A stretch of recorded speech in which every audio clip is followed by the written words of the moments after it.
हामी चाहिँ खेतमा जाने भनेर हिँडिरहेका थियौँ है।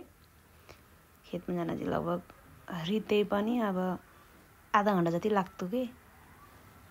अनि खेतमा जाने भनेर गएको बाटो यति जङ्गल भएछ कुरा नगरौँ।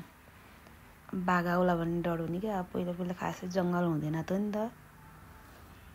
अनि खेतमा जाने कि नजाने भन्दै सल्लाह गर्दै हिँडिरहेका छौँ। बाटो देख्दा चाहिँ एकदम डर लाग्ने बाटो है। घरहरू पनि कहीँ नदेखिने। अब पहिला पहिला केही हुँदैन त।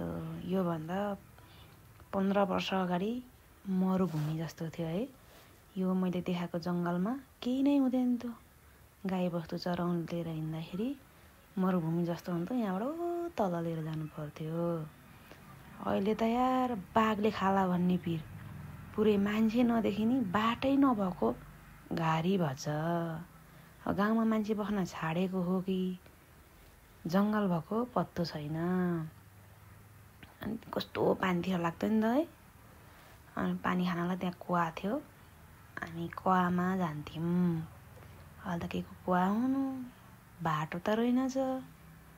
त्यत्तिकै अनि हामी दिदीबहिनी चाहिँ हिँडिरहेको थियौँ है। यो चाहिँ मेरो कान्छी बहिनी हो। कान्छी बहिनी र म हिँडेको।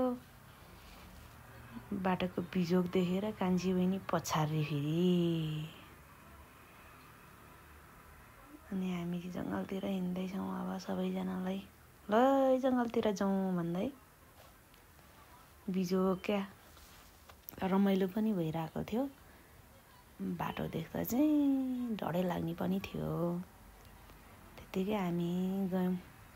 अनि गाई बस्तु चराउन जाँदा त गोरु हाम्रो चाहिँ एकदम जुत्थ्यो नि त।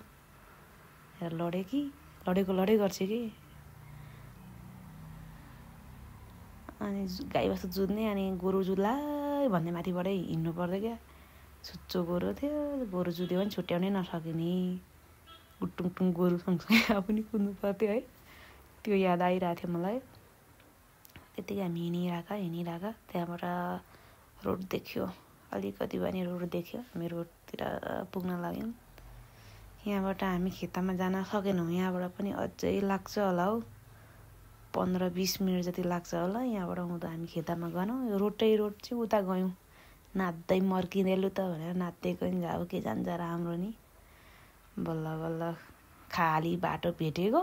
त्यो घारीमा भन्दा त भनेर उफ्रिँदै नाच्दै हिँडिरहेको होइन। लु त भनेर मेरो के जान्छ र भन्दै कता हिँडेको भन्दै हिँडिरहेको। टिकटक बनाइदिइरहेको होइन। यसो अलिअलि भिडियो धानबारी नि रहेछ। धान खेत हो के अरे बारी होइन। धानकोतिर नि 1-2टा टिकटक हानिदिइहालेको क्या। तनी मनी घुम्दै अनि फेरि यसो पानीको छहरा खसेर चाहिँ हामीलाई देख्न नहुने फेरि भिडियो हानिदिइहालेको त्यहाँ नि। कस्तो राम्रो भ्यू आउँदो रहेछ है। गौरीशङ्कर हिमाल देखिने। अनि सल्लाह यताउति हेरेको भ्यूहरू कस्तो दामी देखिरहेको थियो। अनि गौरीशङ्कर हिमाल देखियो। मैले गौरीशङ्कर पनि सल्लक्क भिडियो बनाएँ। यताउति बादल पनि कस्तो राम्रो थियो कि घाम लागेको थियो नि त। अनि त्यहाँनिर नि एउटा लोन्तै भनेर एउटा भिडियो बनाइदिएको। बहिनीले फेरि स्लो नै मोसनमा बनाइदिन्छ भिडियो। यसो होइन।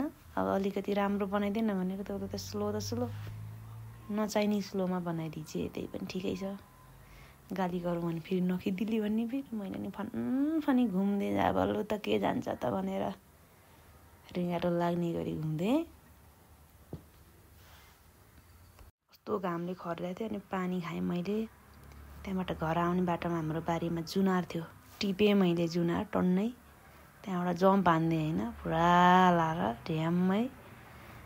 अनि जुनार बोकेर हामी चाहिँ हिँड्यौँ। अब घर लाने हो। मजाले खाने हो नि त होइन।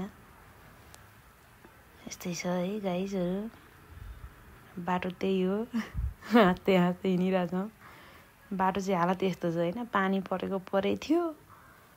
अनि त्यत्तिकै केमा बोक्नु अब केही बोकेको थिएन। अनि लिएर हिँड्यो। फाइनल्ली हामीले यसरी खायौँ।